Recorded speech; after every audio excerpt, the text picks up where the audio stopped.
Hey, Eleanor, why don't we live together? After we get married, I'd love to live in your house. What? Live together in my house? If David moves out after we get married, you'll be all alone. It must be lonely in that huge mansion by yourself, and I'm worried about you. So let's live together. You'd be happier that way, right?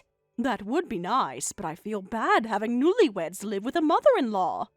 Don't worry about that. I think it would be wonderful to build a closer relationship with you. I appreciate your thoughtfulness, but wouldn't you prefer your own space as newlyweds? Not at all. I believe families should stick together. Besides, that house has plenty of room for all of us. But I'm still working, so you'd be alone during the day. Don't worry about me. I'd love to take care of the house during the day. Are you sure? I don't want you to feel obligated. I'm positive. It would be my pleasure to maintain such a beautiful home while you're at work. I'm actually quite good at housework, especially cooking. I've got the skills to win over the stomach of a company president like him. Oh, is that so? I'm even prepared to take care of you when you're older. I'm making this proposal with that commitment in mind. That's very kind of you to consider that aspect as well. Of course, family takes care of each other. That's how I was raised. I want to support both him and you as his wife. I'm touched that you would say that. In that case, I'll hurry and clean the house. There are plenty of spare rooms, so you can come any time after the wedding. That's wonderful news. I'm so happy you've agreed. I think this arrangement could work out beautifully for everyone. I completely agree. I promise to make this living arrangement harmonious for all of us. I look forward to welcoming both of you properly. I'll do my best to make you proud to have me as a daughter-in-law. Just be yourself, dear. That's all I ask. Great! Looking forward to our life together!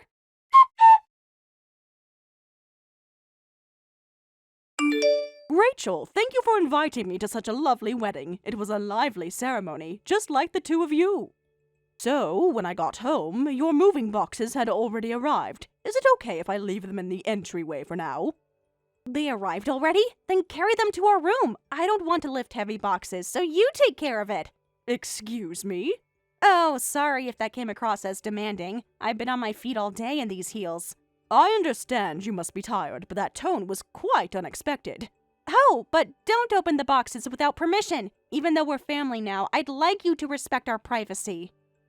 Rachel? What's gotten into you? Did you perhaps drink too much at the venue? Huh? I didn't drink at all. Is something wrong? Well, I noticed you suddenly started speaking casually to me. You were using formal speech before. We're family now, so we don't need formalities. Let's be casual with each other like family. What? Don't you think it's awkward to be so formal with family members? We should be closer now. I suppose, but such a sudden change is rather jarring. I mean, family members don't use formal speech with each other. True, but usually that transition happens gradually, don't you think? Really? Isn't that a waste of time? Anyway, I need to get going to the after party soon. Please take care of those boxes. Put them in my room with David's.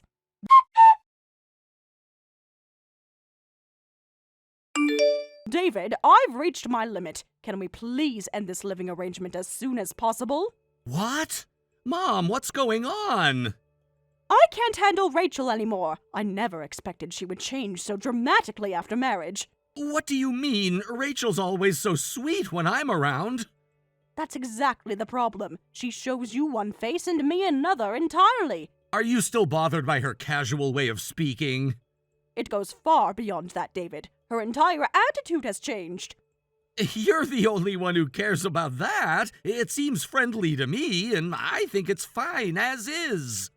It's not fine at all. Even as family, we were once strangers. There's a saying about maintaining proper manners even among close friends. I think you're being a bit too traditional about this, Mom. This isn't about being traditional. It's about basic respect.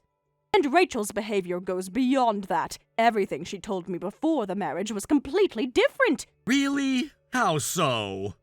She told me she'd take care of everything around the house, that she was good at housework, especially cooking. Wait, when did she say all this? Before you got married, she specifically approached me about living together and made all these promises. But since the marriage, she hasn't done housework even once. She doesn't even cook, which she claimed to be so good at. What? Every day I come home from work exhausted and there's nothing prepared. The house is a mess and Rachel is nowhere to be found. I couldn't take it anymore, so I confronted her the other day. And guess what she said? What did she say? She said she doesn't feel motivated because she doesn't like this house. She said this house was built for the mother-in-law, so it's hard for the daughter-in-law to work in. That's why she doesn't want to do any housework or anything else. Wait a minute, did Rachel really say that? Yes, those were her exact words. Can you believe it? I didn't know about any of this, neither the pre-marriage talk nor what's happening now. What do you mean? Well, Rachel told me you were the one who proposed living together, that you asked us to move in and said you'd do all the housework. Isn't that what you asked for? I would never ask for such a thing. Rachel was the one who said she wanted to live together and would take care of the house. She even said she was worried about me living alone. I never expected it would turn out like this. What? I'm shocked she would twist the story like that. Why would I, a working professional, offer to do all the housework? That doesn't make sense now that I think about it. When I got angry that she broke her promise, she told me, then let me remodel the house so I'll want to do housework. And of course, she wanted me to pay for it all. She said it's time for the house to pass from mother-in-law to daughter-in-law. I had no idea she was so inconsiderate and presumptuous. Come to think of it, she's been pushing me about remodeling lately, too, saying we should plan ahead to make it easier for elder care in the future. Elder care? She can't even handle housework. Anyway, I've reached my limit. Please tell Rachel to change her attitude. If that's not possible, we need to end this living arrangement immediately. I understand. I'll have a serious talk with Rachel right away.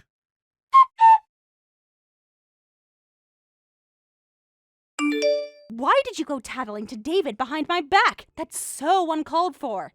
I didn't go behind anyone's back. I simply had a conversation with my son about a serious issue. You could have talked to me first if you had concerns. I've tried speaking with you multiple times. You dismiss everything I say. That's not true. I always listen to what you have to say. You've been treating me like your personal servant ever since we started living together. A mother-in-law isn't a daughter-in-law's personal maid. Oh, is that so? Yes, that is exactly so, and there's nothing humorous about it. I thought you were my personal housekeeper who would do everything for me. How dare you! You're constantly pushing cooking and cleaning onto me. I'm not pushing anything onto you. I just thought that was the arrangement. What arrangement? The one where you promised to take care of the house while I'm at work?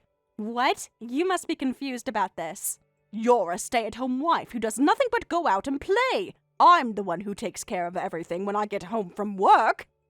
Like I said before, I really do want to do housework, but I don't like the layout and design of this house. If you remodeled it to my taste, I might feel more motivated to do housework.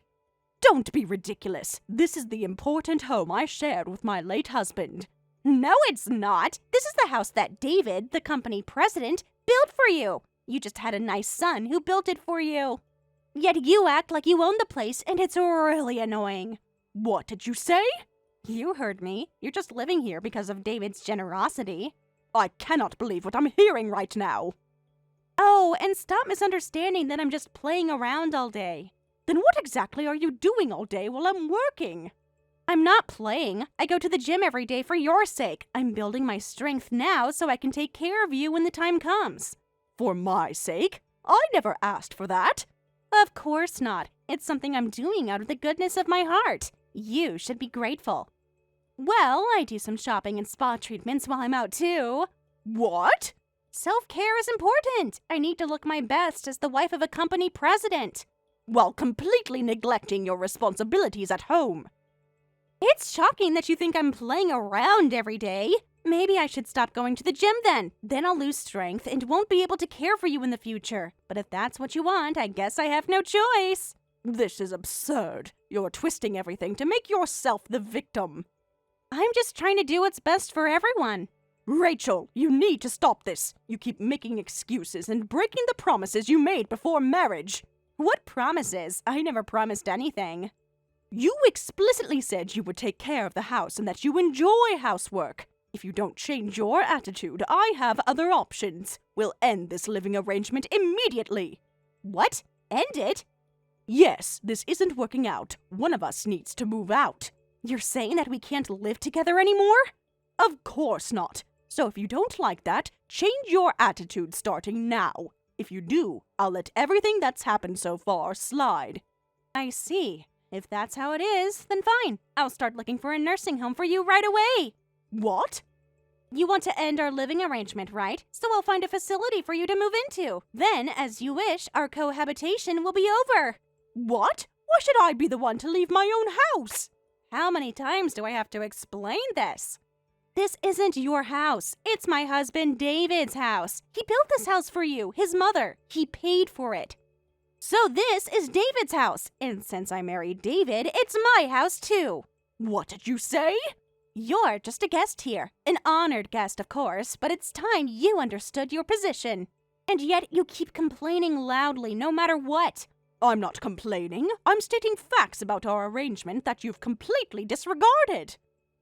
Here I am, respectfully asking for a remodel as your daughter-in-law, and you keep arrogantly refusing. It would be easier if you just moved out. What? Think about it. A nice, comfortable facility where everything is taken care of for you. No housework, no cooking, just relaxation. I am perfectly capable of living independently, thank you very much. Oh my, how sad. I never expected you to tell me you want to end our living arrangement. Don't turn this around. You're the one who has made this arrangement impossible.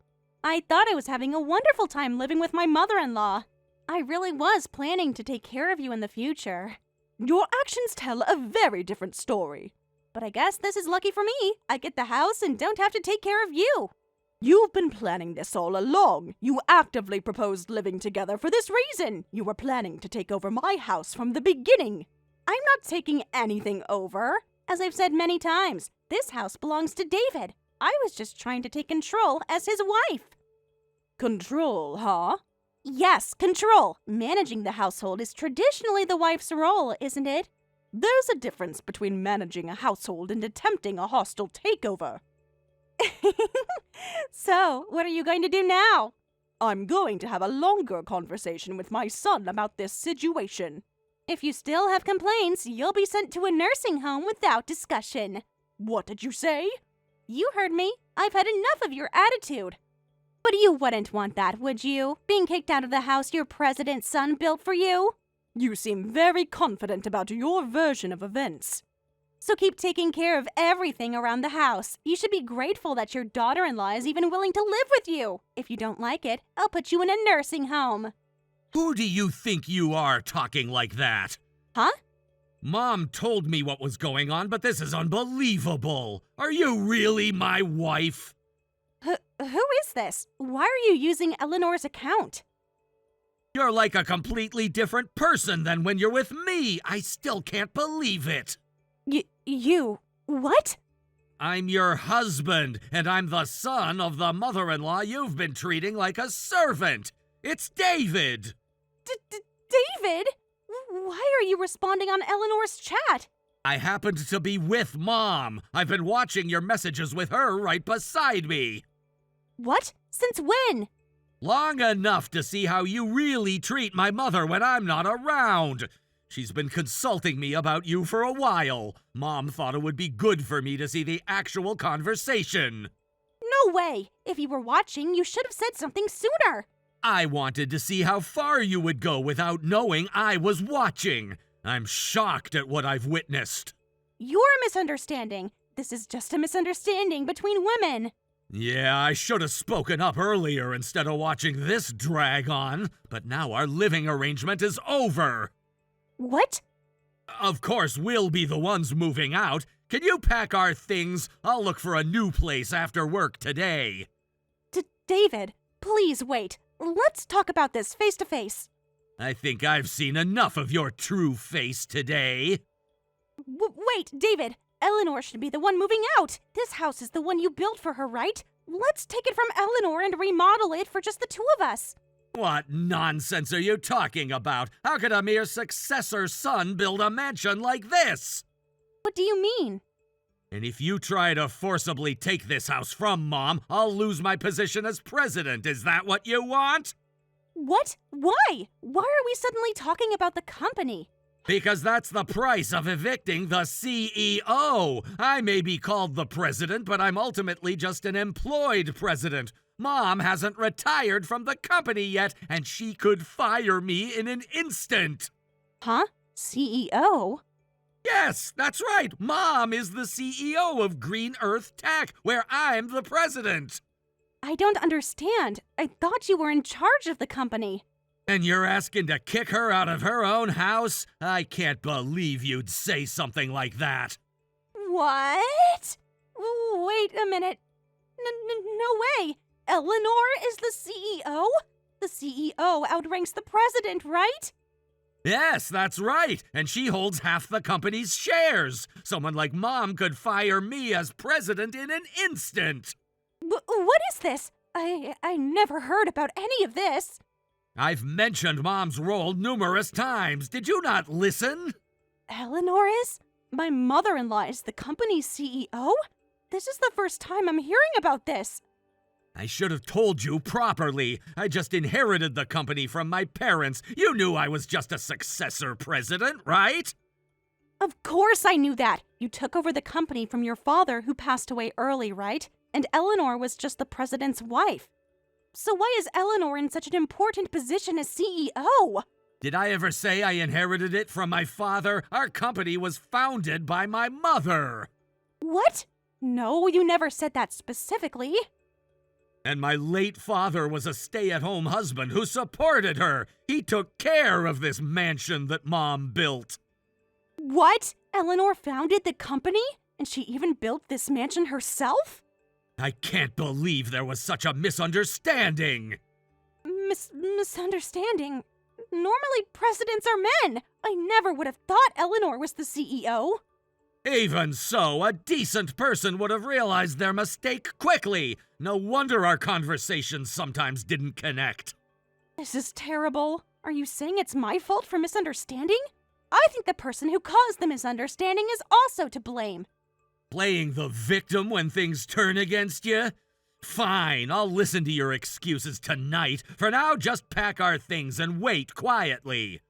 But I'm going back to work discussions with Mom. That's why we were together in the first place. See you later.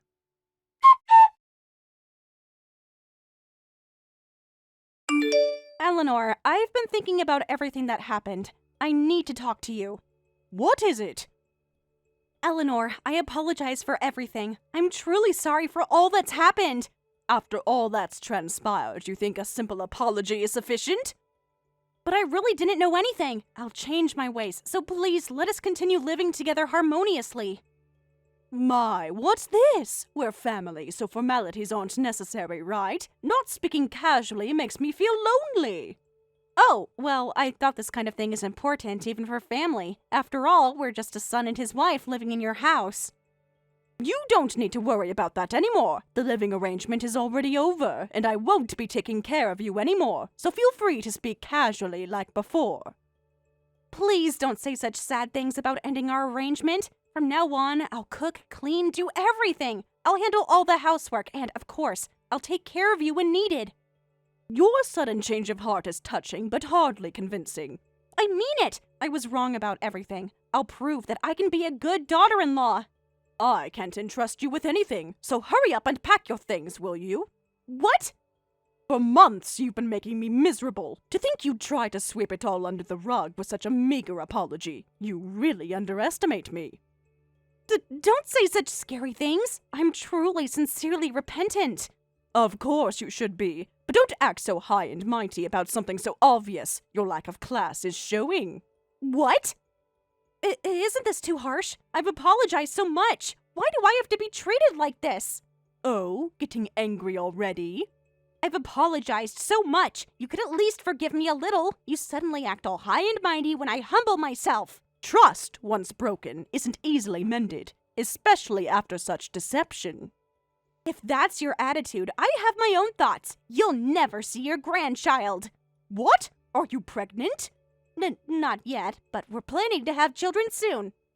But if you won't forgive us, you'll never see the child when it's born. We won't visit after we stop living together. Even if I give birth to a fine heir, we won't let him inherit the company. Is that what you want? Yes, that's fine. I never intended to let your child inherit anyway. What?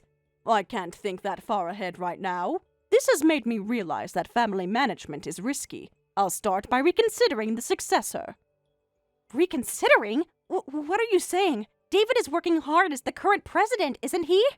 It's not too late to reconsider the successor. I think I entrusted the company to David too early.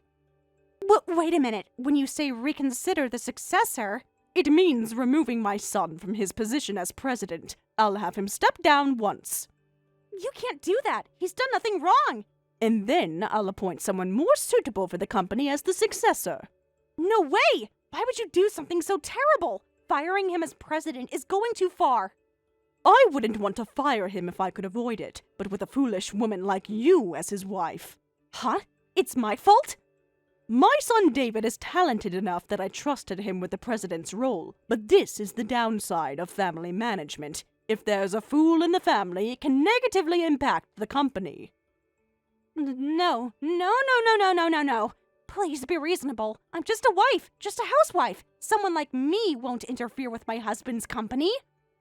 But this just a wife arrogantly tried to evict her mother-in-law, didn't she? You tried to kick me, the owner, out of my son's house. How can I believe you won't interfere with your husband's company in the future?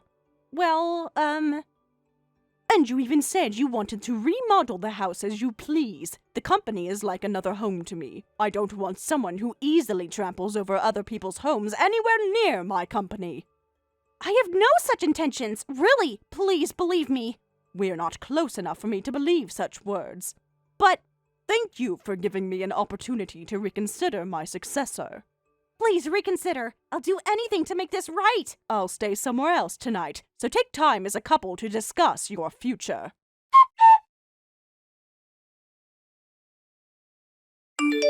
After that, I told my son David that he would have to step down. I came back as president, and David sincerely accepted it, saying, "I'll produce better results and be recognized as a successor again." Shortly after, my son and his wife began living separately, with Rachel being forcibly sent back to her parents' home. After hearing the whole story about the separation, her parents bowed deeply to David, saying, "We will discipline our foolish daughter again. Please just don't divorce her."